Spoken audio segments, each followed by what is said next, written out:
गुरुर्ब्रह्मा गुरुर्विष्णु गुरुर्देव महेश्वर गुरु साक्षात् परमं ब्रह्म तस्मै श्री गुरुवे नमः। জয় গুরু শম্ভু। আজকের ক্লাসে আমরা কারক, বেদ, রামায়ণ, মহাভারত এবং শব্দরূপ নিয়ে 50টি প্রশ্ন আলোচনা করব। তাহলে চলো, প্রথম প্রশ্ন বলেছে অপাদান সংজ্ঞা বিধায়ক সূত্র নয়। কোনটি অপাদান কারক সংজ্ঞা বিধায়ক সূত্র নয়? বলো।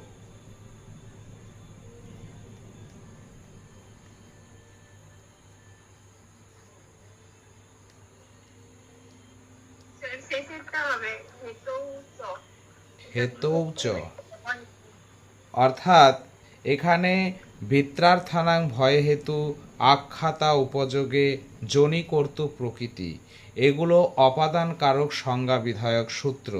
কিন্তু হেতৌচ এইটা অপাদান কারক সংজ্ঞা বিধায়ক সূত্র নয়, এটি হচ্ছে পঞ্চমী বিভক্তি বিধায়ক সূত্র। অর্থাৎ কোনটা কারকের সূত্র এবং কোনটা বিভক্তির সূত্র সেটা আমাদেরকে জানতে হবে। তো সেটা অপাদান কারকের ক্ষেত্রে খুবই দরকার। ধ্রুব ভুব থেকে পরাজয়ের ভয়ে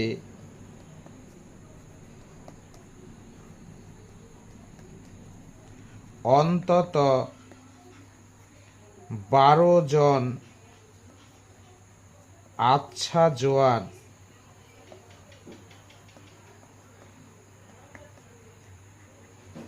একত্র করেছে।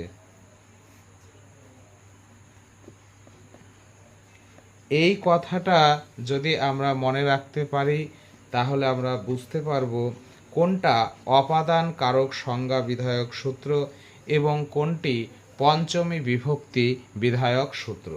ধ্রুব কথার অর্থ হচ্ছে ধ্রুবম পায়পাদানম। ভুব ভুব প্রভব, পরাজয় পরাজের সুর, ভয়ে ভিত্রার্থানাং ভয় হেতু, অন্তত অন্তর্ধৌ জেনা দর্শনম ইচ্ছতি, 12 জন বারণার্থা নামীপ্সিত, আচ্ছা আখ্যাতা উপযোগে, জোয়ান জনি কর্তৃ প্রকৃতি, একত্র ত্রোপার্থানাং যতস্ত্রপা। এই সূত্রগুলি অপাদান কারক সংজ্ঞা বিধায়ক সূত্র।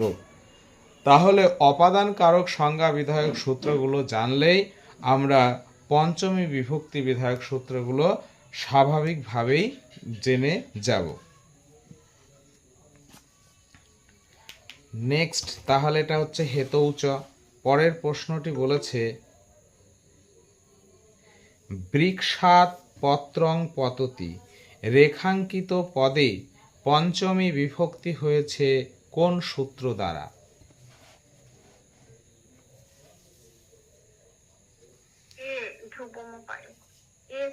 দেখো, এখানে বলেছে পঞ্চমী বিভক্তি হয়েছে, কোন কারক হয়েছে সেটা বলেনি। একদম একদম। তো এই ভুলগুলো কিন্তু আমাদের হবে। তো এখানে বলেছে বৃক্ষাৎ পত্রং পততি, রেখাঙ্কিত পদে পঞ্চমী বিভক্তি হয়েছে কোন সূত্রের দ্বারা? বিভক্তির কথা জিজ্ঞাসা করেছে, তাহলে সেটা হবে অপাদানে পঞ্চমী এই সূত্রানুসারে। যদি এখানে প্রশ্ন হতো যে রেখাঙ্কিত পদে অপাদান কারক হয়েছে কোন সূত্রের দ্বারা, তাহলে কি উত্তর হতো? হ্যাঁ, তখন হতো ধ্রুবম পায়পাদানম। আচ্ছা চলো, তারপরের প্রশ্ন, রাজা প্রাসাদাৎ পশ্যতি, রাজা প্রাসাদাৎ পশ্যতি, রেখাঙ্কিত পদে পঞ্চমী হয়েছে কোন সূত্রের দ্বারা?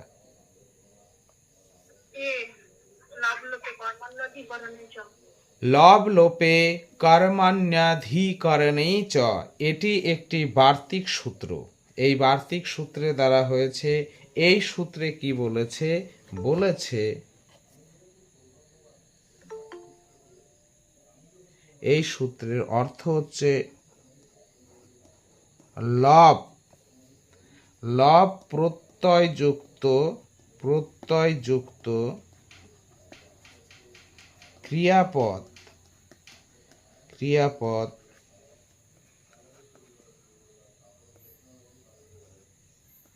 উহ্য থাকলে সেই ক্রিয়ার কর্মে ও অধিকরণে কি হবে? পঞ্চমী বিভক্তি হবে, অর্থাৎ এটি একটি বিভক্তি বিধায়ক সূত্র। তো লব প্রত্যয়যুক্ত ক্রিয়াপদ যদি উহ্য থাকে সেই ক্রিয়ার কর্মে ও অধিকরণে পঞ্চমী হবে। যেমন আমাদের উদাহরণ ছিল রাজা প্রাসাদাৎ পশ্যতি। এইখানে যদি আমি করি রাজা প্রসাদম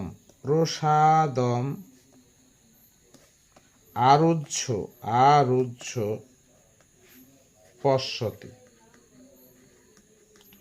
রাজা প্রাসাদে উঠে দেখছে। এইখানে এই যে আরূহ, এখানে আরূহ ধাতু, এর সাথে লব প্রত্যয় রয়েছে। তো এই লব প্রত্যয় যদি উহ্য হয়, অর্থাৎ এটা যদি না থাকে, তাহলে এর কর্ম কোনটা? কর্ম হচ্ছে প্রাসাদম। সেই কর্মে অথবা অধিকরণে পঞ্চমী হবে। তাহলে সেই কর্মের জায়গায় কি হয়েছে? প্রাসাদাৎ, অর্থাৎ পঞ্চমী হয়েছে। সেই একই রকম ভাবে যদি বলি অধিকরণে পঞ্চমী, তাহলে সেখানে যে মুনি, যদি বলি মুনি আসনাৎ পশ্যতি, এইখানে লব প্রত্যয়ন্ত করলে কি হতো? এই রকম হতো, মুনি আসনে উপবিশ্য পশ্যতি। এইখানে দেখো লব প্রত্যয়ন্ত ক্রিয়াপদ আছে, কি আছে? উপপূর্ব বিষ ধাতু, এর সাথে লব প্রত্যয় আছে।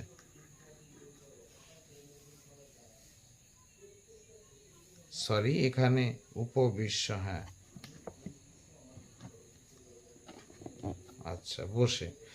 তাহলে এই যে এই লব প্রত্যয়ন্ত ক্রিয়াপদ যদি না থাকে, তার অধিকরণে, আসনে মানে অধিকরণ, সপ্তমীর এক বচন, এই অধিকরণে কি হয়েছে? পঞ্চমী হয়েছে। অর্থাৎ লব প্রত্যয়ন্ত ক্রিয়াপদ উচ্চ থাকলে তার কর্মে অধিকরণে পঞ্চমী হয়। পরের প্রশ্নটি দেখো, তোয়াচ ও লব প্রত্যয়ন্ত ক্রিয়াপদ উচ্চ থাকলে সেই ক্রিয়ায় পঞ্চমী হয় কোথায়? কর্মে, অধিকরণে, এ প্লাস বি, ডি কোনোটিই নয়। হ্যাঁ, দুটোতেই হবে, কর্মে এবং অধিকরণে, এই দুটোতেই হবে। আচ্ছা, তারপরের প্রশ্ন বলছে হেতু অর্থে তদ্বোধক শব্দের উত্তর। হেতু অর্থে হেতুবোধক শব্দের উত্তর কোন বিভক্তি হবে?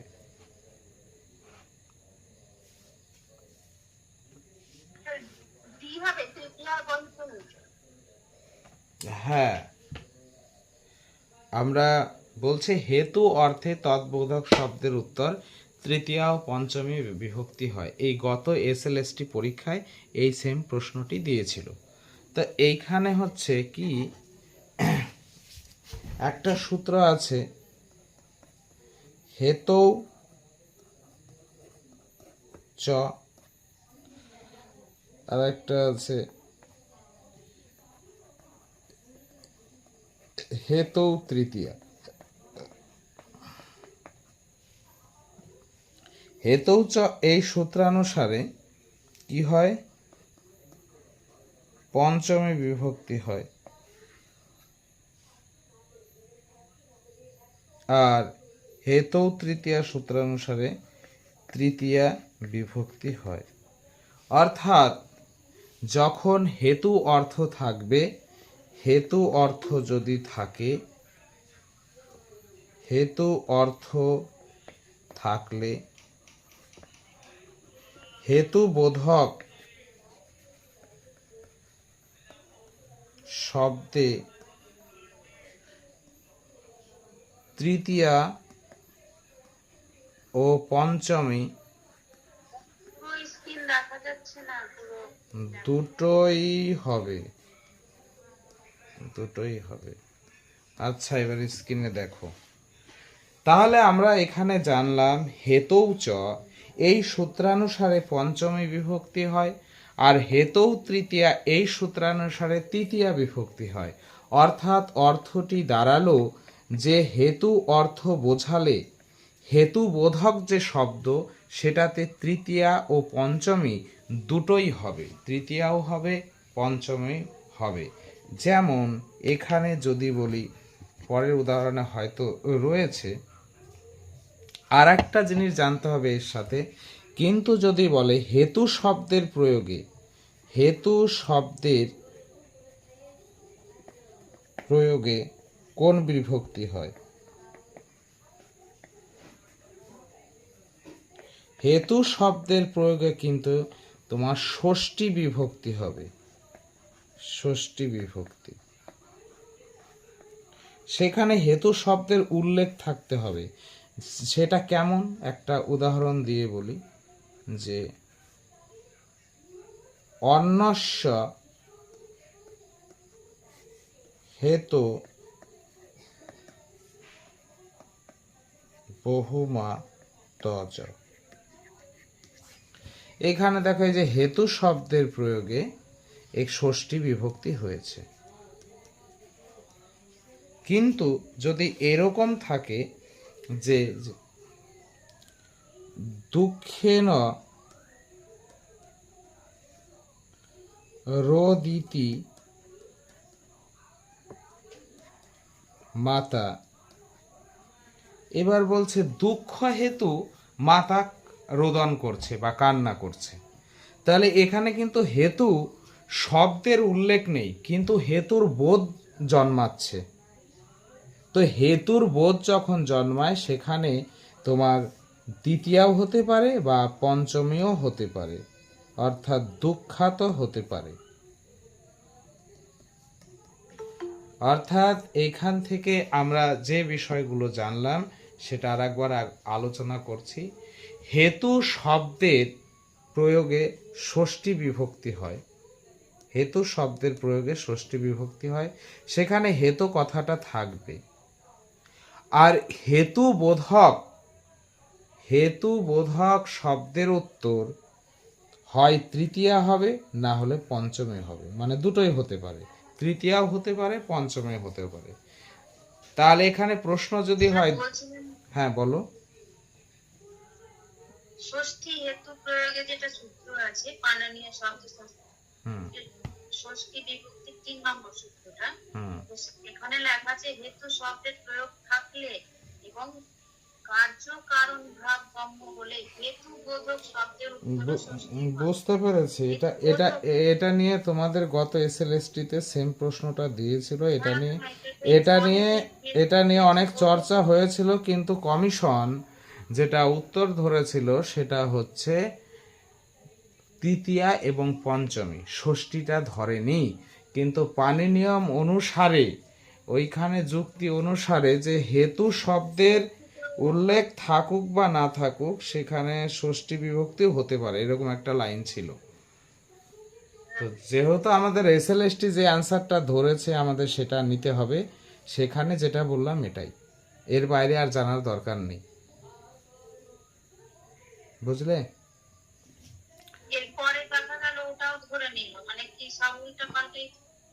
না, সেটা তো ধরার প্রশ্ন ওঠে না, একবার তো ওরা অ্যান্সার নিয়েছে, যদি সেরকম করে তো সেটা তো কি বলবো, সেটা অন্য ব্যাপার, তাই না? আচ্ছা চলো তারপরে দেখি। তারপরের প্রশ্ন আমাদের, তাহলে এটার অ্যান্সার হচ্ছে আমাদের ডি।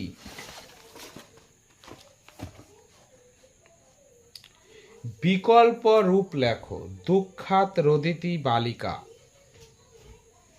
এখানে বিকল্প রূপে কি হবে? দুঃখেন। কারণ হেতুবোধক শব্দের উত্তর দুঃখ হেতু বালিকাটি কান্না করছে, তো এখানে পঞ্চমী রয়েছে। আর আমরা জানি হেতু অর্থে হেতুবোধক শব্দের উত্তর পঞ্চমী অথবা তৃতীয়া হয়। তাহলে এখানে পঞ্চমী রয়েছে, তাহলে আমাদের বিকল্প রূপে তৃতীয়া লিখতে হবে। জননী জন্মভূমিশ্চ স্বর্গাদপি গরীয়সী। রেখাঙ্কিত পদে পঞ্চমী হয়েছে কোন সূত্রের দ্বারা? ভূমে গরীয়সী মাতা স্বর্গাৎ উচ্চতর পিতা জননী জন্মভূমিশ্চ স্বর্গাদপি গরীয়সী। অর্থাৎ জননী এবং জন্মভূমি স্বর্গের থেকেও মহান। তাহলে এটা হচ্ছে, দেখো, এই যে যখন পার্থক্য দেখানো হয় দুটো জিনিসের মধ্য থেকে, দুটো আলাদা পদার্থ থেকে যখন পার্থক্য দেখানো হয়, জননী এবং জন্মভূমি স্বর্গের থেকেও মহান। তাহলে এখানে জননী জন্মভূমি স্বর্গ আলাদা জিনিস, এবং একটার থেকে আরেকটার শ্রেষ্ঠত্ব স্বীকার করা হয়েছে। তাহলে এটা হচ্ছে অপেক্ষার্থে পঞ্চমী, এই সূত্রের দ্বারা হয়েছে। আর অপেক্ষার্থে পঞ্চমী এই সূত্রটির অপর একটি নাম হচ্ছে পঞ্চমী বিভক্তি। অর্থাৎ এখানে এ প্লাস বি, এটা অ্যান্সার হবে সি। নেক্সট প্রশ্ন, শ্রমং বিনা সুখং ন ভবতি। শ্রম ছাড়া সুখ হয় না, পরিশ্রম ছাড়া সুখ হতে পারে না। তো বিকল্প রেখাঙ্কিত পদের এখানে একটু মিস্টেক হয়ে গেছে। এখানে দান এই শ্রমং এর নিচে দাগ থাকবে। আমরা জানি হচ্ছে পৃথক বিনা নানাভি তৃতীয়ান্ন তরস্যাম। পৃথক বিনা এবং নানা শব্দের যোগে দ্বিতীয়া তৃতীয়া এবং পঞ্চমী বিভক্তি হয়। তাহলে এখানে দ্বিতীয়া বিভক্তি রয়েছে, তাহলে হবে কি তৃতীয়া এবং পঞ্চমী, অর্থাৎ সি, এ প্লাস বি দুটোই ঠিক। পরের প্রশ্ন, ড্যাশ অন্তিকম শূন্য স্থানে কি হবে?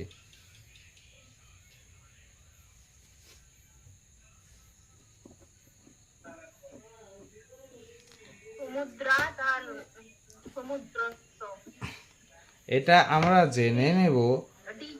দুরান্তিকার্থই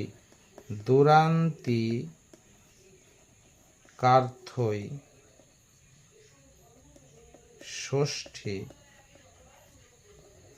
অন্ন তরস্যাম।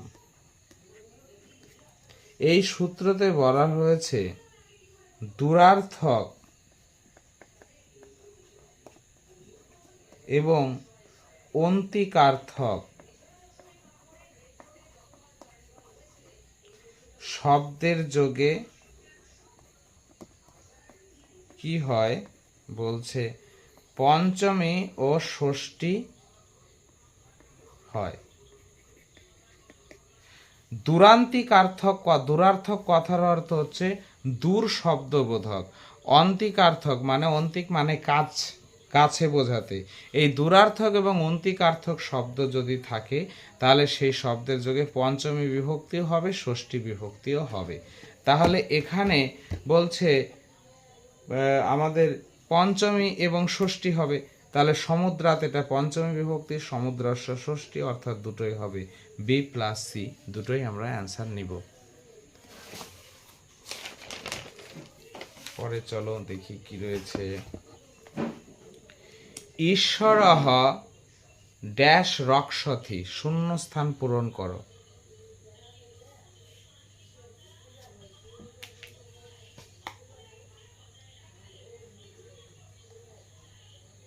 কোনটা হবে?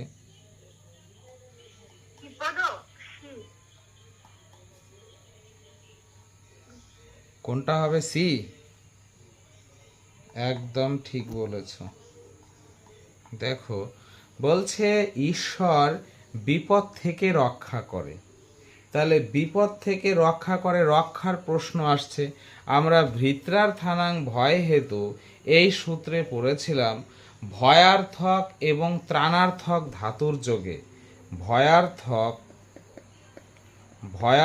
ধাতু আর হচ্ছে ত্রাণার্থক ধাতু। ভয়ার্থক ধাতু মানে ভি ধাতু, যেমন হচ্ছে ভয় করা। তারপর হচ্ছে ত্রাণার্থক ধাতু, যেমন ত্রয়ী ধাতু। তারপর হচ্ছে রক্ষ ধাতু কিন্তু ত্রাণার্থক ধাতু, মানে রক্ষা করো মানে ত্রাণ করো।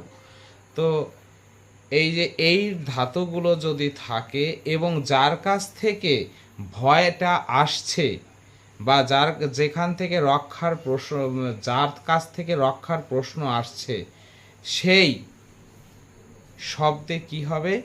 পঞ্চমী বিভক্তি হবে। পঞ্চমী না, অপাদান কারক হবে। আর অপাদান কারক হলে তাতে অপাদানে পঞ্চমী সূত্রানুসারে পঞ্চমী বিভক্তি হবে। তাই এখানে বলছে পঞ্চমী বিভক্তি হবে বিপদ শব্দে। এবার বিপদ শব্দটা হচ্ছে আপদ, বিপদ, সম্পদ, এটা হচ্ছে ব্যঞ্জনান্ত শব্দ বিপদ। এর রূপ হয় বিপদ, বিপদম, বিপদা, বিপদে, বিপদ, বিপদী। অর্থাৎ পঞ্চমীতে বিপদহ এই রকম রূপ হয় পঞ্চমী আর ষষ্ঠীতে। তাই এখানে এইটা এইরকম হয়েছে বিপদহ, বিপদাত কিন্তু নয়। নেক্সট প্রশ্ন দেখো, বালকহ অধ্যয়নাৎ পরাজয়তে। বালকটি পড়াশোনা থেকে মানে পড়াশোনাটাকে অসহ্য মনে করছে। এখানে অসহ্য বিষয়টি হলো, অসহনীয় বিষয়টি কি? মানে অধ্যয়ন থেকে ভয় পাচ্ছে, তাহলে অসহ্য বিষয়টি হচ্ছে অধ্যয়নাৎ। এবার বলো তো, এই যে অধ্যয়নাৎ পদটি কোন কারক সংজ্ঞা লাভ করেছে?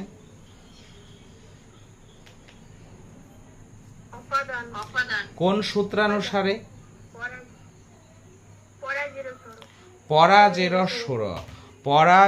সুর এই সূত্রে বলা হয়েছে পরাপূর্বক জি ধাতুর প্রয়োগে যে পরাজয় শব্দটা তৈরি হয়, সেই পরাজয় শব্দটার অর্থ যদি অসহ্য এবং অসহনীয় বিষয় বোঝায়, তাহলে সেখানে কি হবে? অপাদান কারক হবে।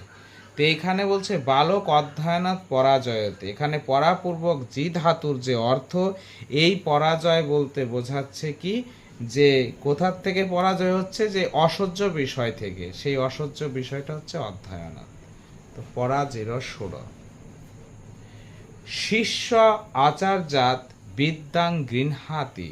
শিষ্য আচার্যের থেকে বিদ্যা গ্রহণ করছে। এখানে আখ্যাতা হলেন, আখ্যাতা কে?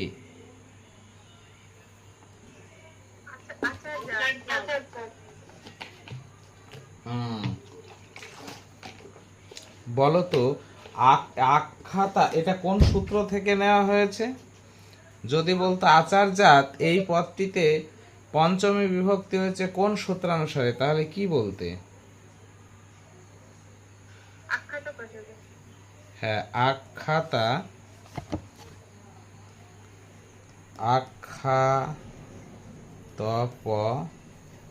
যোগে।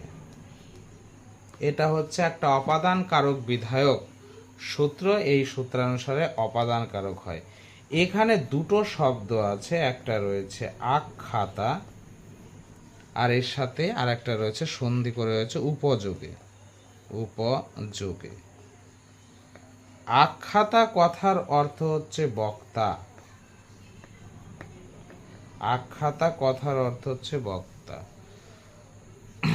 অর্থাৎ এই সূত্রতে বলেছে নিয়মপূর্বক কোনো জিনিস শেখা হলে বা বিদ্যা গ্রহণ বোঝালে যিনি আখ্যাতা অর্থাৎ যিনি বক্তা, তাতে কি হবে? তাতে অপাদান কারক হবে। আর অপাদান কারক হলে তাতে অপাদানে পঞ্চমী এই সূত্রানুসারে তাতে পঞ্চমী বিভক্তি হবে।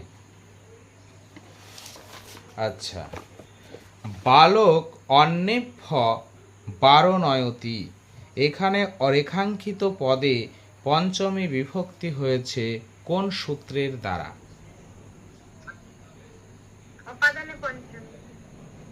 এখানে বিভক্তির কথা বলেছে, তাহলে হবে অপাদানে পঞ্চমী। আর যদি বলতো অন্নেভ্য পদে অপাদান কারক হয়েছে কোন সূত্রের দ্বারা, তাহলে কি বলতে?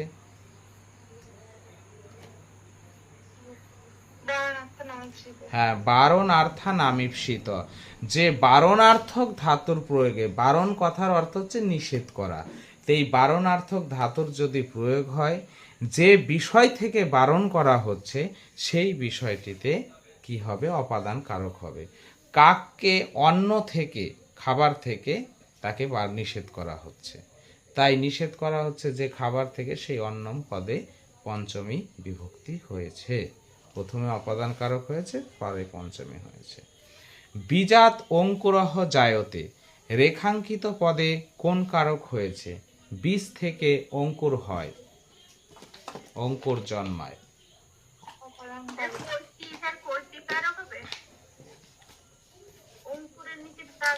অঙ্কুরের নিচে দাগ আছে, দেখো কোন কারক হবে? অবশ্যই এটা কিন্তু কর্তৃকারক হবে, এটা অপাদান কারক নয়। বীজাতের নিচে দাগ নেই, অঙ্কুরের নিচে দাগ আছে, তাহলে এটা হবে তোমার কর্তৃকারক।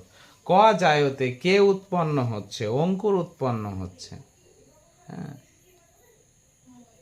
তাহলে এটা হচ্ছে কর্তৃকারক। তো অনেক সময় এই সমস্ত উদাহরণ কিন্তু তোমার অপাদানের ক্ষেত্রে ব্যবহার করা হয় বা পঞ্চম বিভক্তির ক্ষেত্রে, কিন্তু খেয়াল রাখতে হবে অনেক সময় উদাহরণ এরকম দিলেও দাগটা কিন্তু অন্য জায়গায় থাকতে পারে, সেই বিষয়ে সতর্কতা রাখতে হয়। তারপরের প্রশ্ন বলছে ড্যাশ গঙ্গা প্রভবতী, এটা কি হবে?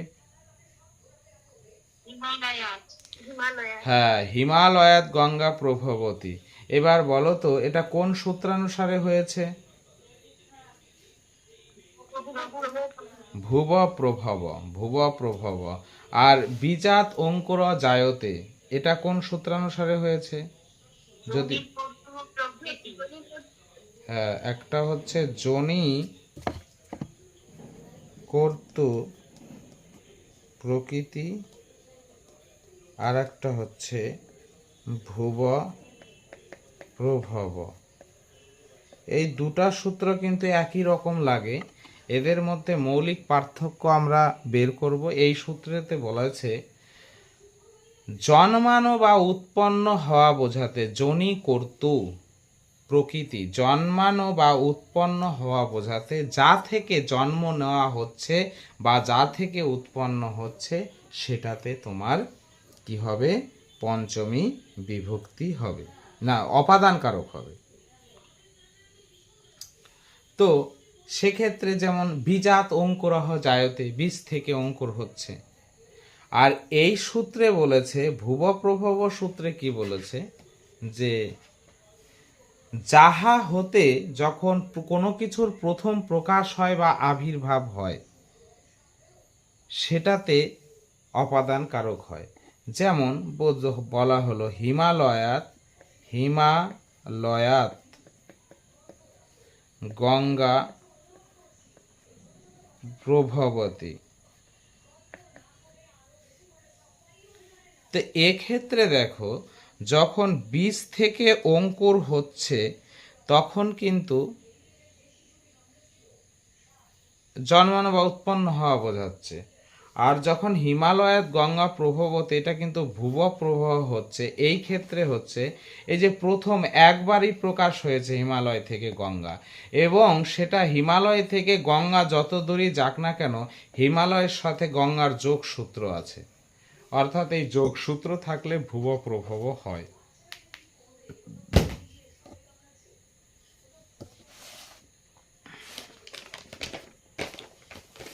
নেক্সট প্রশ্ন, ছাত্র অধ্যয়নাৎ বিরমতি, রেখাঙ্কিত পদে অপাদান কারক হয় কোন সূত্রানুসারে?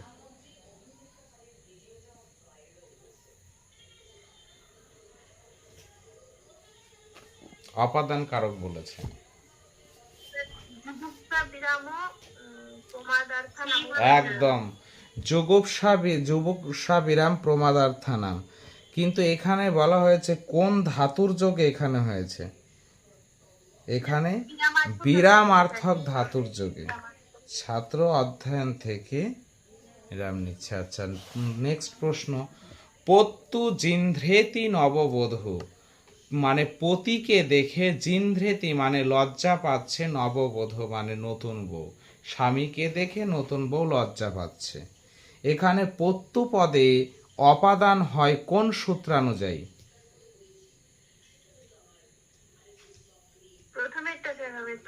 থানাং যতস্ত্রপা, একদম ঠিক বলেছ।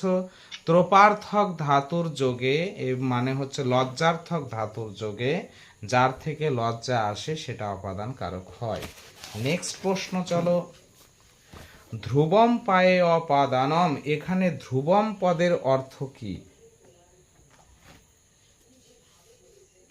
স্থির, অপেক্ষাকৃত স্থির স্যার, অপেক্ষাকৃত স্থির। হ্যাঁ, এখানে ধ্রুবম কথার অর্থ স্থির নয়, অপেক্ষাকৃত স্থির। যেমন হ্যাঁ সি হবে। যেমন বলা একটা উদাহরণ আছে, ধাবতঃ অশ্বাৎ পততি।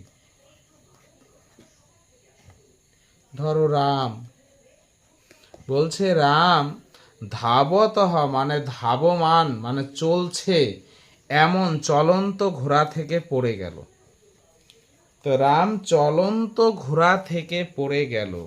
এইখানে দেখো বলছে ধ্রুবম পায়ে অপাদানম সূত্র বলছে যে যার থেকে বিচ্ছেদ হলো, এই দুটোর মধ্যে যেটা অপেক্ষাকৃত ধ্রুব মানে অপেক্ষাকৃত স্থির, এখানে সেটাতে পঞ্চমী হবে। এখানে এই ঘোড়ার থেকে যে পড়ে গেল, এখানে ঘোড়াটা কিন্তু হচ্ছে, ঘোড়াটা কিন্তু সম্পূর্ণ স্থির নয়, কারণ এটা চলন্ত ঘোড়া। তাই আমাদের এখানে মনে রাখতে হবে যে এখানে ধ্রুবম পদের অর্থ অপেক্ষাকৃত স্থির। তোমরা এভাবে যে কারকের প্রশ্নগুলো পাচ্ছ, এগুলো কোনো বই পুস্তকে পাবে না, এগুলো সম্পূর্ণ সূত্র ঘেটে ঘেটে তৈরি করা প্রশ্নগুলো। এগুলো ঠিকঠাক যদি তোমরা উত্তর করতে পারো তাহলে। এই কোশ্চেনটা দেখেছিলাম। হ্যাঁ বলো। মানে অপেক্ষাকৃত স্থির তো হবেই, তার সাথে অবধিভূত, মানে অবধিভূত, অবধিভূত অবধিভূত এই একই কথা, মানে দুটোর মধ্যে যেটা অপেক্ষাকৃত স্থির। তো এই প্রশ্নগুলো কিন্তু সবই সূত্রগুলো ঘেটে ঘেটে করা, আর এগুলো যদি তোমরা ঠিকঠাকভাবে প্রিপারেশন নাও তাহলে পরীক্ষার জন্য 100% প্রিপারেশন হয়ে যাবে। পরের প্রশ্নটা দেখো। আচ্ছা এবার বলি, তোমরা বাকি সবাই যে দেখছো, তোমরা কি বুঝতে পারছো এই প্রশ্নের অ্যান্সারগুলো কেন কিভাবে কি হচ্ছে? কারো অসুবিধা হচ্ছে না তো? ঝাপসা রেকর্ডিংয়ে দেখে নেবে পরিষ্কার, এর থেকে তো আর ভালো হচ্ছে না। এবার কি ক্লিয়ার দেখাচ্ছে?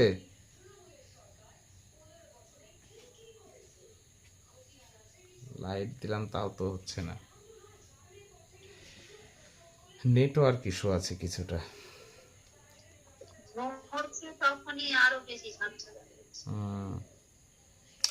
যাই হোক, তোমাদের প্রশ্ন এইভাবে প্র্যাকটিস করছো। তাছাড়া কারকের A to Z ভিডিও আমি দিয়ে দিয়েছি, আর ভিডিওগুলো প্রত্যেকটা ভিডিও এরকমই। ভিডিওগুলো আদ্য প্রান্ত দেখলে কারক নিয়ে কোনো ধরনের সমস্যা থাকার কথা নয়। A to Z সেখানে ভেঙে ভেঙে বলা হয়েছে।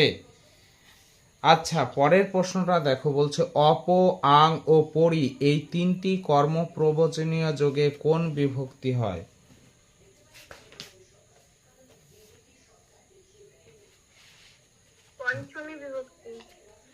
হ্যাঁ, পঞ্চমী বিভক্তি হয়। অপ আং পরি এই তিনটি কর্ম প্রবচনীয় যোগে পঞ্চমে বিভক্তি হয়। এবার বলো সেই সূত্রটার নাম কি? কর্মপ্রবচনের সূত্র এই যে পঞ্চম পাং পরিধি। একদম সুন্দর। পঞ্চম মাপাং পরিভি এই সূত্রে বলা আছে অপ আং ও পরি এই তিনটি কর্ম প্রবচনীয় যোগে পঞ্চম বিভক্তি হয়। বর্জন অর্থে অপপরি, আর হচ্ছে মর্যাদা আরম্ভ সীমা ব্যাপ্তি অর্থে আ কর্ম প্রবচনীয় হয়।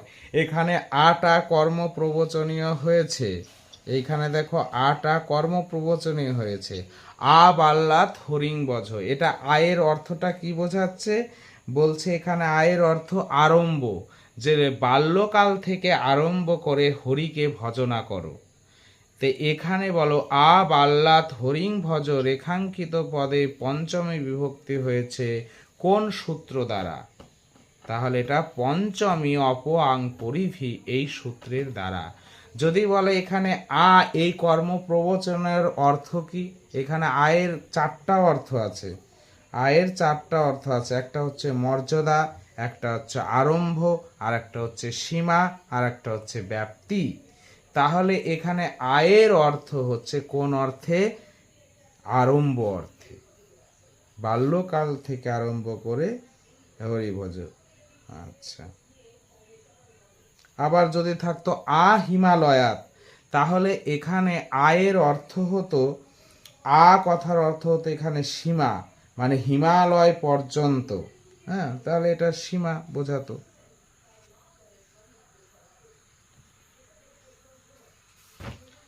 আচ্ছা, পরে